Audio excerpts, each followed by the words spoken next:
प्रिय विद्यार्थियों, आज हम इस YouTube के माध्यम से BA पार्ट 3 हिंदी साहित्य प्रथम वर्ष का शुरू करने जा रहे हैं। तो हिंदी साहित्य प्रथम प्रश्न पत्र इकाई नंबर 5 में हम टॉपिक पढ़ेंगे। हमारे पास सिलेबस ये है, जैसे ए में है आधुनिक कविता का इतिहास, रूपवाद जिसको हम संरचनावाद भी कहते हैं, मार्क्सवाद, मनोविश्लेषणवाद का अध्ययन, ये टॉपिक पढ़ेंगे।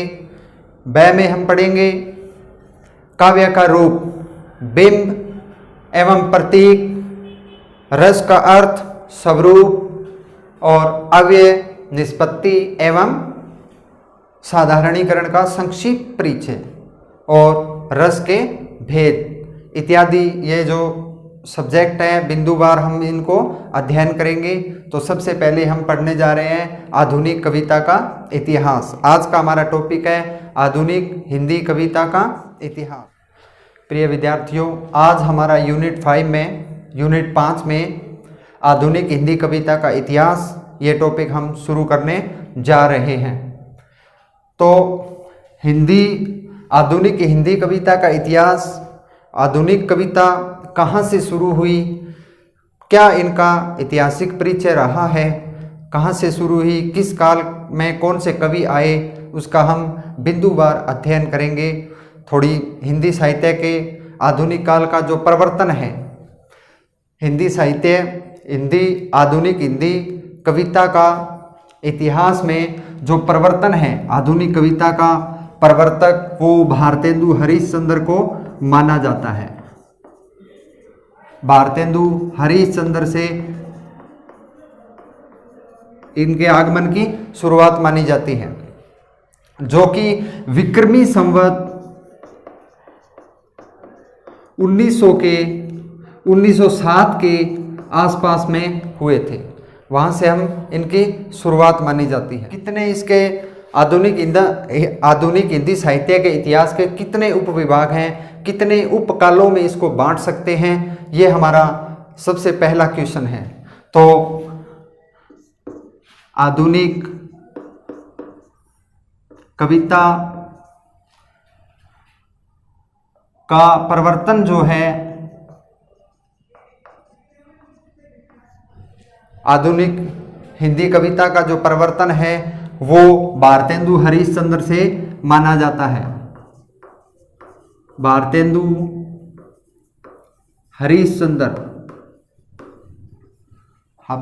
हरिश्चंद्र से माना जाता है।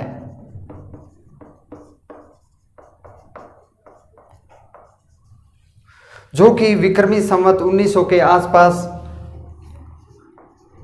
विक्रमी संवत 1900 के आसपास हुए थे। जहां तक बात आती है हिंदी साहित्य के परिवर्तन की, या इसके कितने उपविभाग हैं, कितने भागों में इसको बांटा गया है, तो प्रवृत्ति की दृष्टि से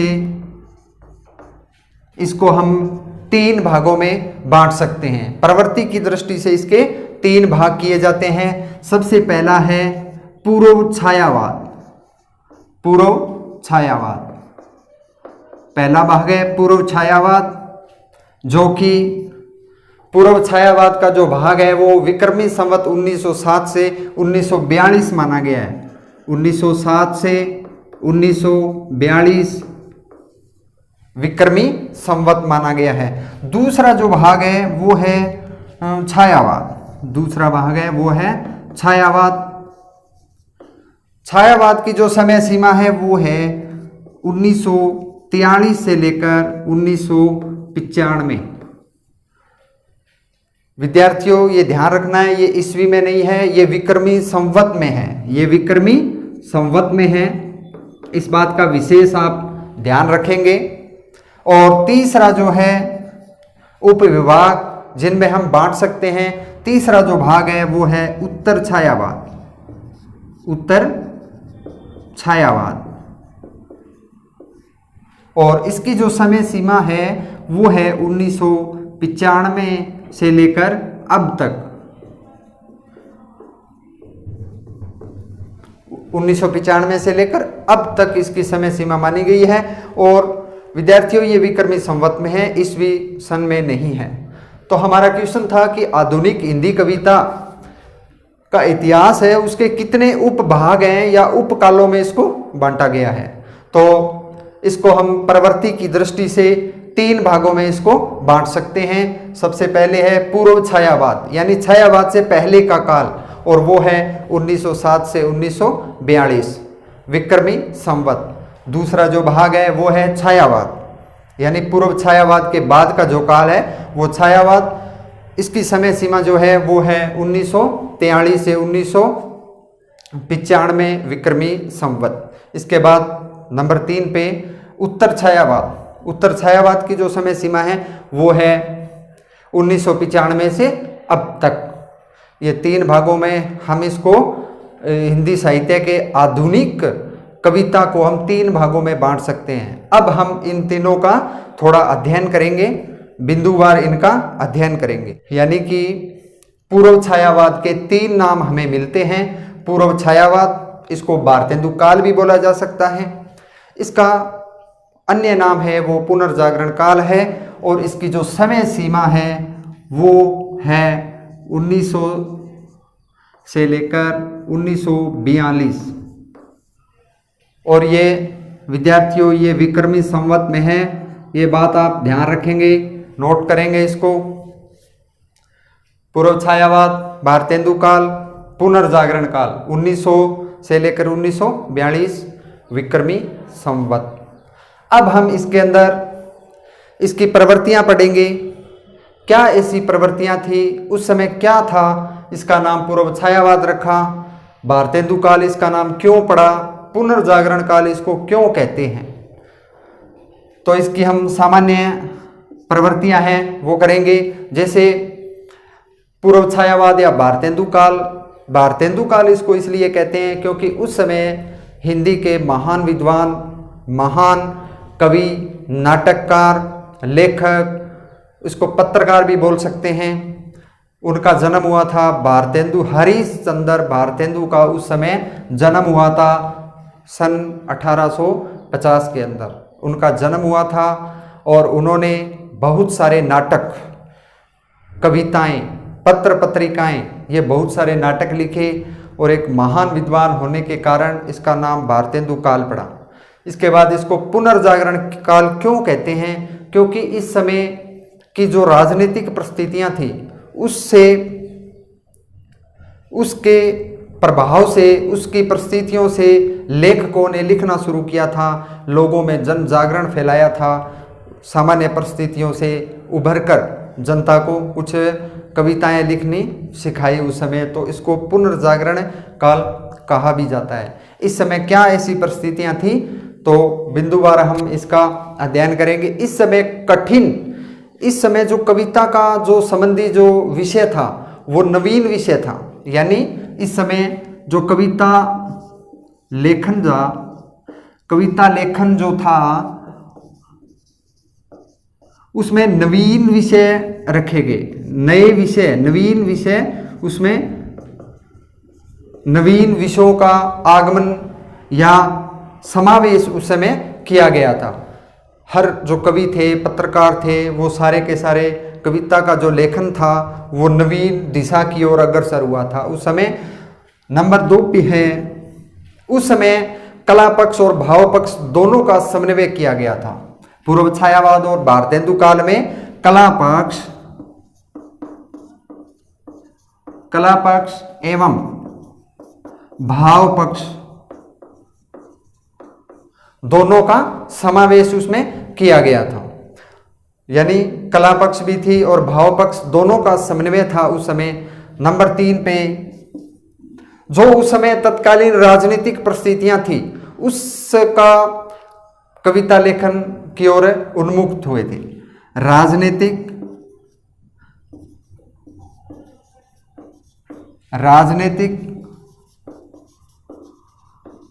परिस्थितियों से लेखन,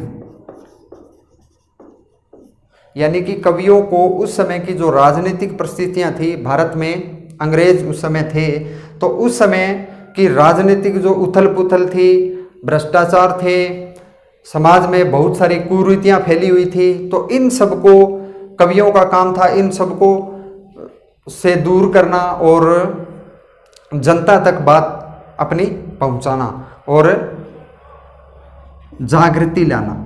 इसके बाद इस काल में क्या हुआ, पूर्व छायावाद और भारतेंदु पुनर्जागरण काल के दौरान अधिकांश जो कवि थे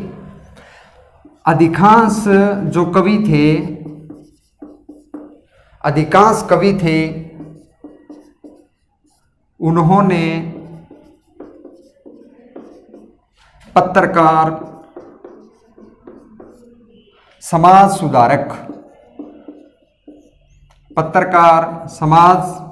सुधारक के रूप में कार्य किया।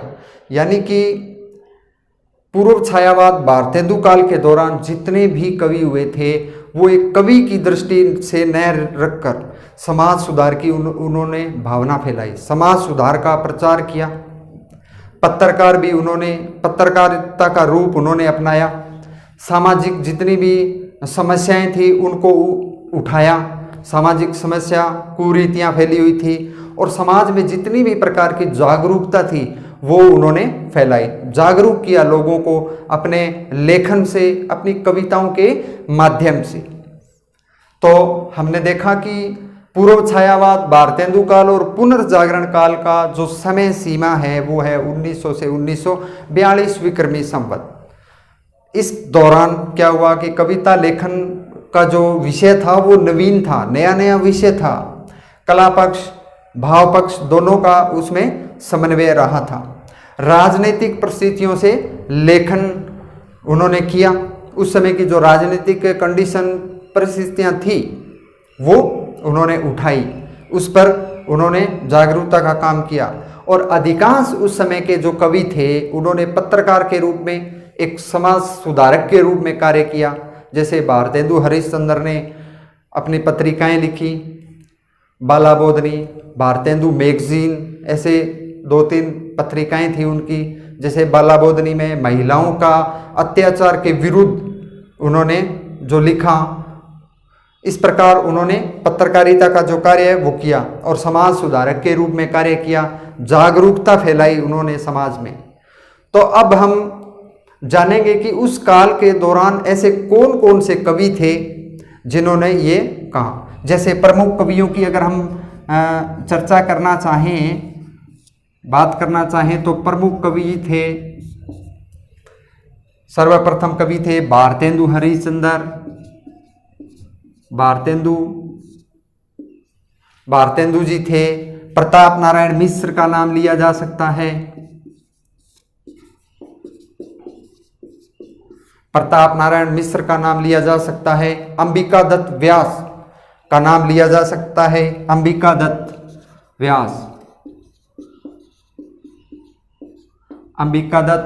है। बद्री नारायण चौधरी है,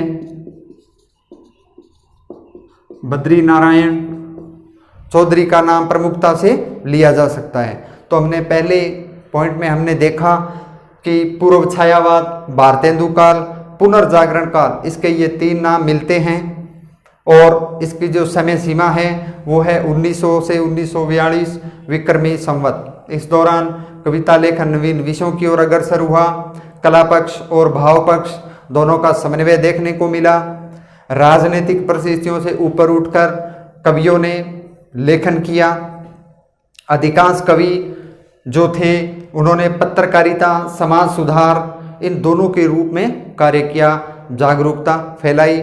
और बात की जाए कि उस समय के प्रमुख कवि कौन कौन से थे, तो बात की जाए तो भारतेंदु हरिश्चंद्र जी थे, प्रताप नारायण मिश्र, अंबिका दत्त व्यास और बद्री नारायण चौधरी, ये सब प्रमुख कवि थे। उन्होंने अपना अपना कार्य अपने क्षेत्र में किया, एक समाज सुधारक के रूप में, पत्रकार के रूप में।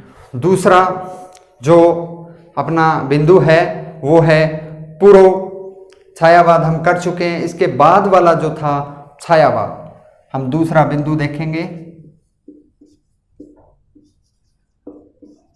छायावाद, ये जो छायावाद जो बिंदु है ये परीक्षा में हर बार प्रमुखता से आता है, बहुत इंपॉर्टेंट बिंदु है छायावाद। इसकी जो समय सीमा है वो है, जो इसकी समय सीमा रखी गई, और इसके अन्य नाम भी मिलते हैं हमें। जैसे इसका एक अन्य नाम अगर बात की जाए छायावाद की, तो जागरण सुधार काल, जागरण सुधार काल। इसका एक अन्य नाम और भी लिया जाता है, जैसे द्विवेदी युग, इसको हम द्विवेदी युग भी कह सकते हैं, द्विवेदी युग। ये इसके दो नाम हैं। यानी छायावाद को हम जागरण सुधार काल भी कह सकते हैं, द्विवेदी युग भी इसका नाम कर लिया जा सकता है। अब इसके समय सीमा की बात करते हैं हम, ये कहाँ से कब तक था।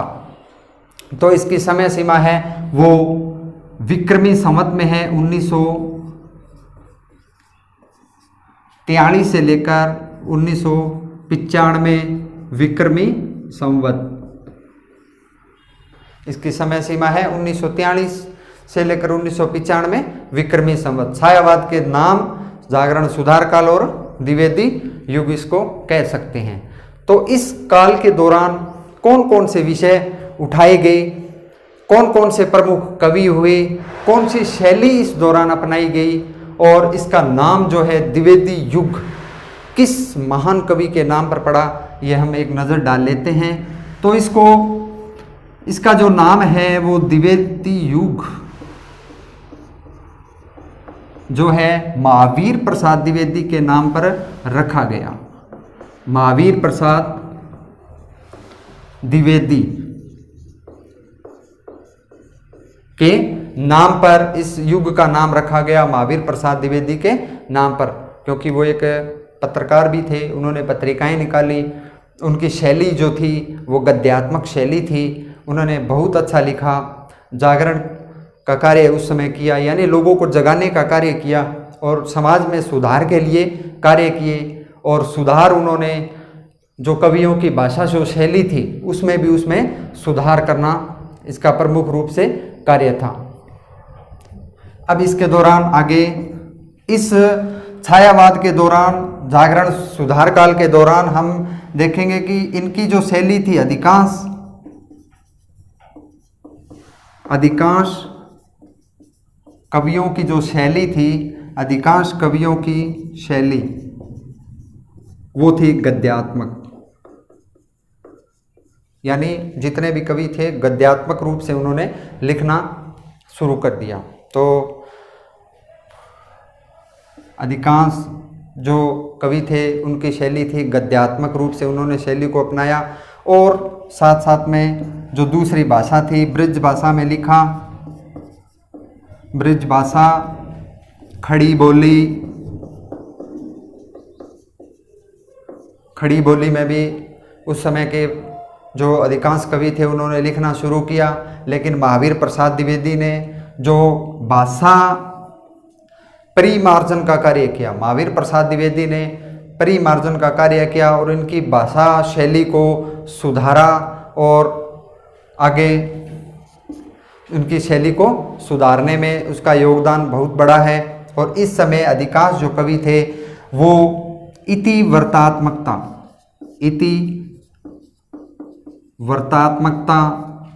शैली अपनाई। इन्होंने जितने भी कवि थे उन्होंने इतिवर्तात्मक शैली अपनाई। इतिवर्तात्मक शैली का मतलब होता है बहुत सारा वर्णन, यानी आगे वर्णन करना,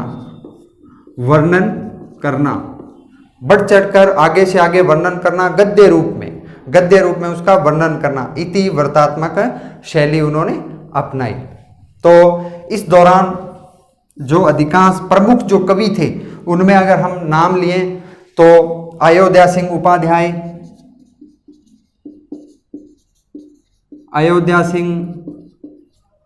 उपाध्याय, जिसको हरिओद के नाम से भी जानते हैं, जिसको हरिऔध के नाम से भी जाना जाता है। और दूसरे कवि हैं नाथूराम शर्मा,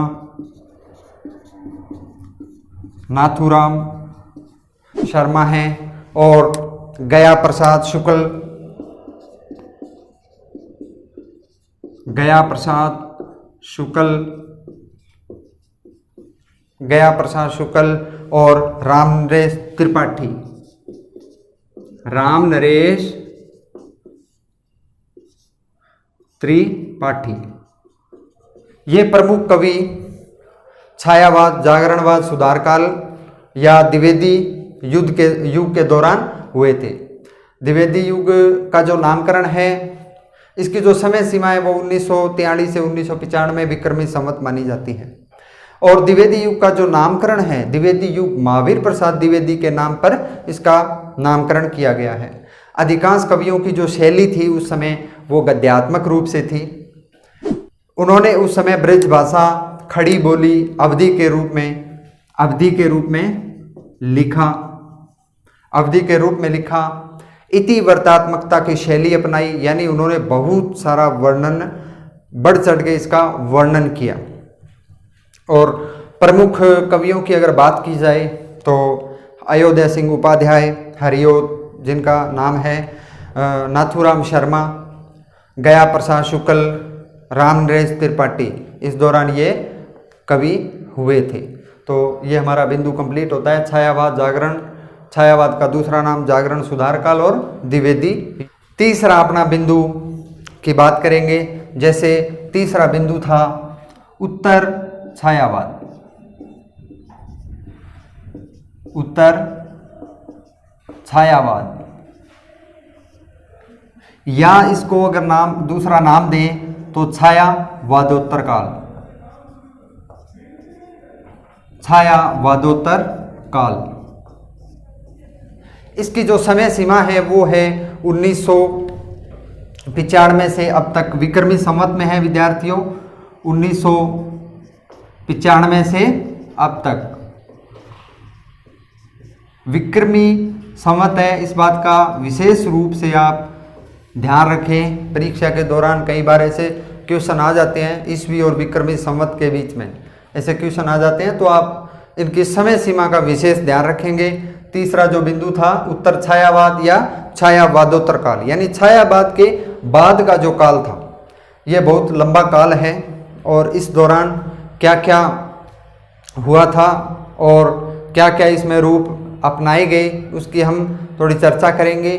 तो हिंदी काव्य जो था, पहले हमने देखा कि समाज में सुधार का कार्य किया गया प्रथम में। दूसरे में हमने देखा कि कवियों की भाषा शैली है उसमें सुधार किया गया, महावीर प्रसाद द्विवेदी के द्वारा करवाया गया, विभिन्न प्रकार के मंडल बनाए गए थे। तो इसके बाद इस काल में क्या हुआ कि जो कवि थे प्रमुख रूप से, इसमें छायावाद भी आ जाता है, रहस्यवाद भी आ जाता है। जैसे प्रमुख कवि हैं प्रसाद, पंत, निराला, महादेवी वर्मा, ऐसे प्रमुख कवि हुए थे इस दौरान। और साथ में जो शैलियाँ थी उसमें एक सुधार लाया गया, यानी जो भी लेखन था उसमें सुधार आया। देश उस समय क्या है, स्वतंत्रता आंदोलन की ओर बढ़ रहा था, तो कवियों ने स्वतंत्रता के रूप में के ऊपर लिखना शुरू किया, लोगों में जन जागृति फैलाने का कार्य शुरू किया। तो सबसे पहले हम इसमें लिखेंगे कि हिंदी काव्य विभिन्न विषयों की ओर उन्मुख हुआ। हिंदी काव्य जो है, हिंदी काव्य विभिन्न विषयों की ओर उन्मुख, यानी कि हिंदी काव्य विभिन्न विषयों की ओर उन्मुख हुआ। यानी जो कवि जो थे, लेखक जो थे, उन्होंने शैली अपनाई, विभिन्न विषय लिखे स्वतंत्रता के रूप में। देशभक्ति की उस समय भावना थी, देशभक्ति की उस समय देशभक्ति की भावना फैलाई, स्वतंत्रता के ऊपर रचनाएं लिखी, स्वतंत्रता पर रचनाएं लिखी, जिनमें अगर नाम किए जाए, नाम कवि के नाम की बात की जाए तो प्रमुख जो कवि थे उस समय वो थे मैथिली शरण गुप्त, मैथिली शरण गुप्त, रामधारी सिंह दिनकर, दिनकर जी थे, और माखनलाल चतुर्वेदी थे, माखनलाल चतुर्वेदी प्रमुख रूप से कवि हुए। उन्होंने स्वतंत्रता के ऊपर लिखा। उस समय अधिकांश जो कवियों की शैली जो थी वो थी ओज, यानी ओजस्वी शैली, ओजस्वी शैली थी। वीर रस की भावना से युक्त कवि थे, वीर रस की भावना से युक्त उस समय कवि थे। और अधिकांश कवियों ने प्रकृति का वर्णन भी किया है, प्रकृति का वर्णन भी प्रमुखता से देखने को मिलता है। और छायावाद के दौरान जो एक प्रमुख जो प्रवृत्ति पाई गई वो थी रहस्यवादी। तो रहस्यवादी प्रवृत्ति भी इस दौरान अपनाई गई, रहस्यवादी प्रवृत्ति अपनाई गई।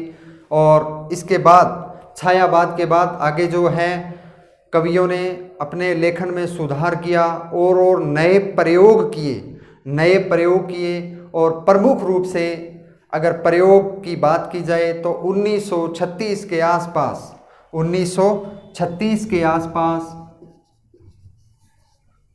एक महान कवि हुए थे। प्रयोगवाद शुरू हो गया था उस समय। तार सप्तक जो था वो लिखा गया, तार सप्तक का प्रारंभ किया था। और प्रमुख कवि थे अज्ञेय।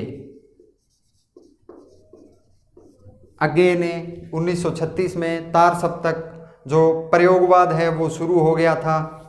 और इसको बढ़कर उन्होंने तार सप्तक का जो निर्माण है वो 1943 से शुरू कर दिया था।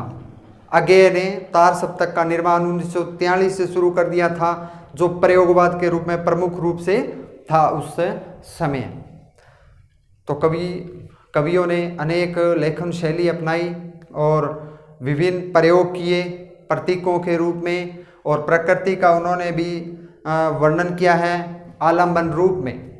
तो हमने देखा इस दौरान प्रमुख कवि थे मैथिली शरण गुप्त, दिनकर, रामधारी सिंह दिनकर, माखनलाल चतुर्वेदी, अज्ञेय। उसके बाद धीरे धीरे ये जो प्रयोगवाद से आगे बढ़ता गया, नई कविता की ओर समाज जो है वो अग्रसर हुआ। नई कविता के दौरान इसका प्रयोग हुआ। तो आगे चलकर मुक्तिबोध है, नागार्जुन है जैसे कवि हुए। उन्होंने समाज के दौरान समाज में दलित शोषित जो वर्ग था उसको ऊपर उठाने का कार्य इस दौरान किया। दलितों पर, शोषितों पर लिखा। शोषक वर्ग जो था उसमें उसके खिलाफ उन्होंने लिखा। तो हमने देखा कि उत्तर छायावाद और छायावादोत्तर काल जो है उसकी समय सीमा है 1995 से अब तक, और ये विक्रमी संवत में है। प्रिय विद्यार्थियों, इस बात का विशेष आप ध्यान रखेंगे। और इस दौरान हिंदी काव्य जो लेखन था विभिन्न विषयों की ओर उन्मुख हुआ। अलग अलग प्रकार के विषय उस समय लिखे गए समाज के लिए। देशभक्ति की भावना प्रमुख रूप से थी। स्वतंत्रता के लिए कवियों ने लिखा, जिसमें प्रमुख रूप से मैथिली शरण गुप्त, दिनकर, माखनलाल चतुर्वेदी जैसे महान कवि हुए हैं। और अधिकांश कवियों की जो शैली थी वो थी ओजस्वी शैली, और इन्होंने वीर रस के रूप में लिखा। प्रकृति का वर्णन भी उन्होंने किया आलम्बन रूप में। और रहस्यवादी भावना उस समय थी, रहस्यवाद पर भी उसमें लिखा गया। फिर 1936 के आसपास प्रयोगवाद आया। उसके बाद अज्ञेय ने 1943 में तार सप्तक के माध्यम से और विभिन्न प्रकार के विषय लिखे, जिसमें मनोविज्ञान भी एक उसमें शामिल किया जाता है। मनोविज्ञान यानी मन के विज्ञान के ऊपर उसमें अज्ञेय जी ने लिखा। तो प्रिय विद्यार्थियों, ये हमारा जो क्वेश्चन है यहाँ पर प्रथम जो क्वेश्चन है इकाई नंबर 5 का प्रथम क्वेश्चन, आधुनिक कविता का इतिहास को कितने उपभागों में बांटा गया है, ये कंप्लीट हो जाता है। तो प्रिय विद्यार्थियों से ये आग्रह रहेगा कि फ्रैंकलिन यूट्यूब चैनल को सब्सक्राइब करें और शेयर भी करें। धन्यवाद।